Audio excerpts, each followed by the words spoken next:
we got something a little bit different today. Instead of doing the standard road test, we've got a static car, but a static car that's very worthy of showing you around. It's the McLaren Senna.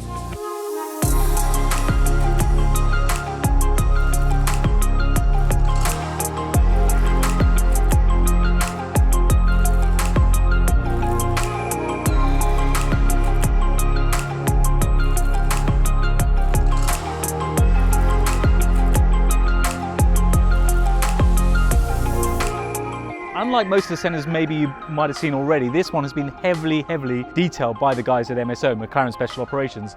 So without any question, it's worthy of a bit more attention from us.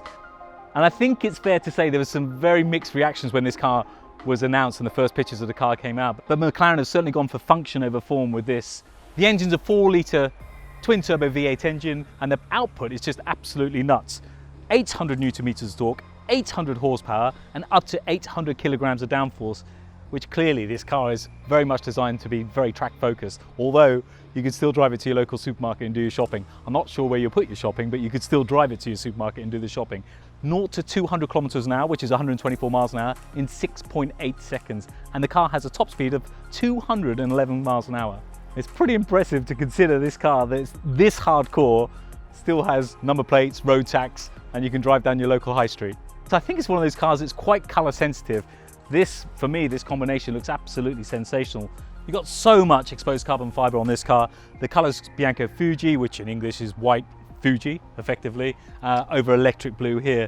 And I love this little bit of exposed carbon as well, which is quite a unique feature that MSO have done on this particular car. And speaking of unique, this whole car is completely unique because no other car is allowed to have the same color combination as this one here.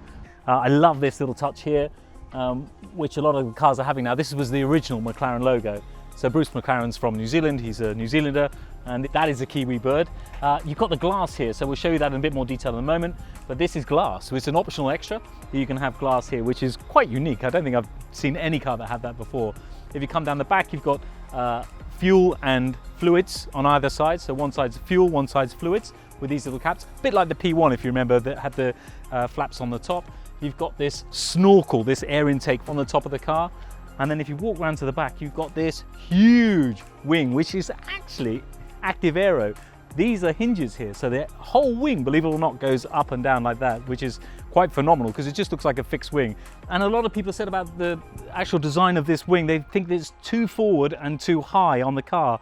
But actually they had to do that to make it legal to be driven on the road. And if you wonder what this number 11's for, this Senna is actually chassis number 11. And actually the very lucky owner of this car, Hussein Musallam, his MSO HS is chassis number 11. His BP23 Speedtail is chassis number 11. His SLR McLaren edition is chassis number 11. And his P1 is chassis number 111. Just to be different, just to be awkward. And the name Senna, he joined McLaren back in 1988. And he won the World Championship 3 times as a Formula 1 racer. And I think what McLaren like about Ayrton Senna, they still feel that the spirit of Ayrton Senna lives within McLaren. So it's a very fitting tribute to what was a very special driver for them and for the world. And if you come around the back, you can see there's some crazy intricacies and details with this sort of double split rear diffuser. And just all this happening. It's almost like a modern Formula 1 car. If you look at the detail on the modern Formula 1 cars, there's so many little bits for aero and for downforce and for cooling, and this is no different.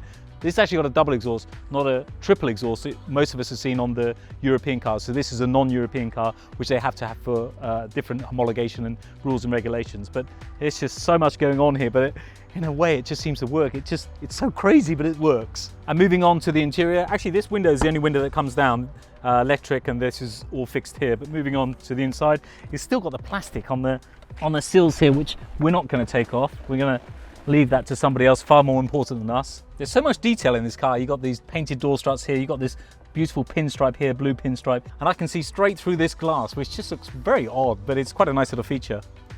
It has this instrument panel that came out in the 720S that comes out and just flips around, so you can choose between standard mode or more track focused mode, so you just have the rev counter going across there.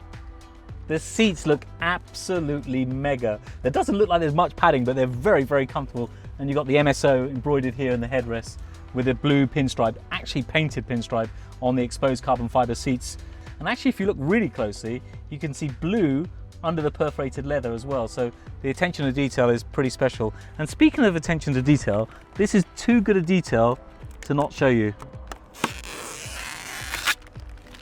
It's really odd when you actually sat in the car, you're looking for a door handle, there's nothing at all. You've just got to trust it ergonomically and pull it closed, which is even a bit weirder when you want to get out because there's no door handle to get out if you feel a bit sort of trapped, but it's all very cleverly hidden up here. So the windows, to lower the windows, are here, and to open the door, as simple as that as well. And what I like is it's got soft close. Unlike the P1 and previous generations of McLaren, this car's actually got soft close as well.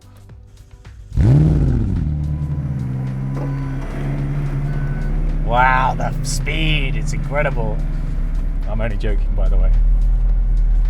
You might have seen quite a few track tests on different Sennas, but sadly we're going nowhere near a track. In fact, we're not even going anywhere near a road, which is putting it back in the garage. But it could be worse. Visibility is really good. Clearly, I can't tell you anything about driving dynamics on a McLaren Senna driving around a car park, but the visibility is actually very good. You've still got this very low scuttle that is quite synonymous with McLarens. And I tell you, when you see this car in all the different light, it's a very beautiful day today, lots of sunshine, and when you see this car, you just see it lights up with this electric blue and the exposed carbon fibre as well. It looks very special.